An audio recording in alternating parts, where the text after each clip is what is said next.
दोस्तों, जब अम्बा ने भीष्म को मरवाने का तय किया, तब वो ये सोचने लगी कि इस धरती पे ऐसा कौन सा राजा होगा जो भीष्म को युद्ध में परास्त करके मार सके। और ऐसा सोचते सोचते वो जंगल में चली गई। जंगल के अंदर उसे एक आश्रम दिखा। उस आश्रम में जाके उसने वहाँ पे जो तपस्वी थे उनको अपनी ये पूरा दास्तान सुनाई और बोली कि मैं तपस्या करना चाहती हूँ ताकि मैं उस भीष्म को मार सकूं।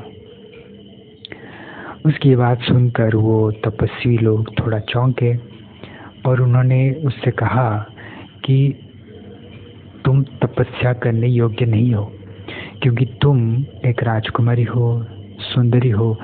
तुम अगर जंगल में अकेले तपस्या करोगी तो कुछ भी घट सकता है, इसलिए तुम तपस्या मत करो। कुछ ही दिनों में यहाँ पर परशुराम आएंगे, तुम उन्हीं से मदद मांगना, वो ज़रूर तुम्हारी मदद करेंगे। फिर कुछ दिनों के बाद परशुराम वहाँ पे आए और अम्बा ने वापस रो रो कर उनसे अपनी सारी बात बताई।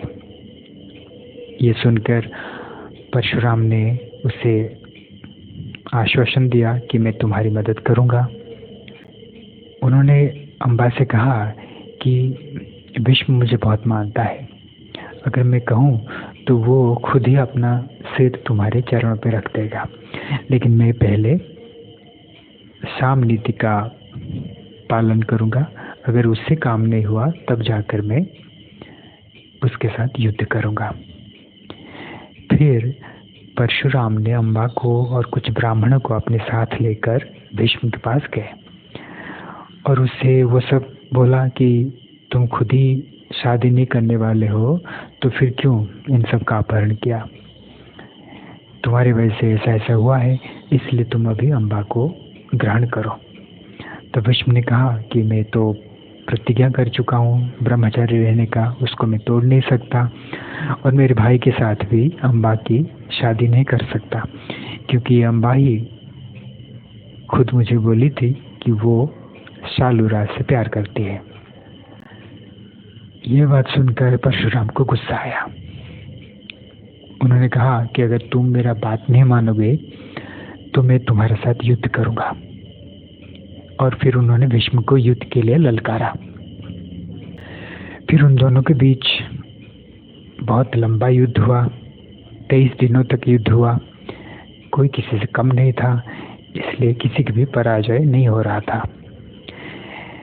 फिर एक दिन 8 वशुगण भीष्म के स्वप्न में आए और उनको परशुराम को पराजित करने का एक उपाय बताया। आपको पता है वो वशुगण कौन थे? देवी गंगा जो 8 बच्चों को मारकर कुछ वशुओं को मुक्त कर रही थी, ये वो वशुगण ही थे। तो उन्होंने भीष्म को ये उपाय बताया कि हम तुम्हें 2 अस्त्र के बारे में बता रहे हैं। ये अस्त्र परशुराम को भी पता नहीं है। पहला अस्त्र है प्रस्वाप अस्त्र और दूसरा है संबोधनास्त्र। तुम पहले प्रस्वाप अस्त्र का प्रयोग करके परशुराम को बेहोश कर देना। वो जैसे ही बेहोश हो जाएंगे तुम जीत जाओगे वो युद्ध। और फिर संबोधनास्त्र का प्रयोग करके उन्हें वापस जगा देना। इससे तुम्हें कोई पाप भी नहीं लगेगा, क्योंकि तुम किसी को मार नहीं रहे हो। फिर अगले दिन जब भीष्म इन अस्त्रों का प्रयोग करना जा रहे थे तो देवताओं में हाहाकार मच गया। देवर्षि नारद तुरंत इन दोनों के बीच में आ गए और भीष्म को बोले कि इन अस्त्रों का प्रयोग मत करो, अनर्थ हो जाएगा। और भीष्म से कहा कि तुम युद्ध से हट जाओ। लेकिन भीष्म बोले मैं तो क्षत्रिय हूँ, या तो मैं हार जाऊं या तो फिर परशुराम को हरा के ही युद्ध से हट जाऊं। इसके बाद फिर देवर्षि नारद परशुराम को बहुत समझाए। उन्होंने कहा कि आप बड़े हैं, आप गुरु हैं, इस संसार की भलाई के लिए आप ही इस युद्ध से हट जाइए। उनकी बात मानकर फिर परशुराम युद्ध से हट गए। युद्ध से हटना मतलब उन्होंने पराजय स्वीकार कर लिया। ये देखकर अम्बा का होश उड़ गया। उसने परशुराम के पास जाकर बोली कि आपने जो मुझे आश्वासन दिया था कि आप मेरी मदद करोगे, भीष्म को हराओगे, ये तो हो नहीं पाया।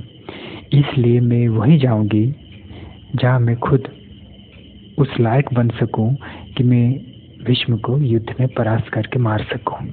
और ऐसा कह के अम्बा वहाँ से निकल गई। तो आगे अम्बा ने क्या क्या किया उसके बारे में हम आगे जानेंगे।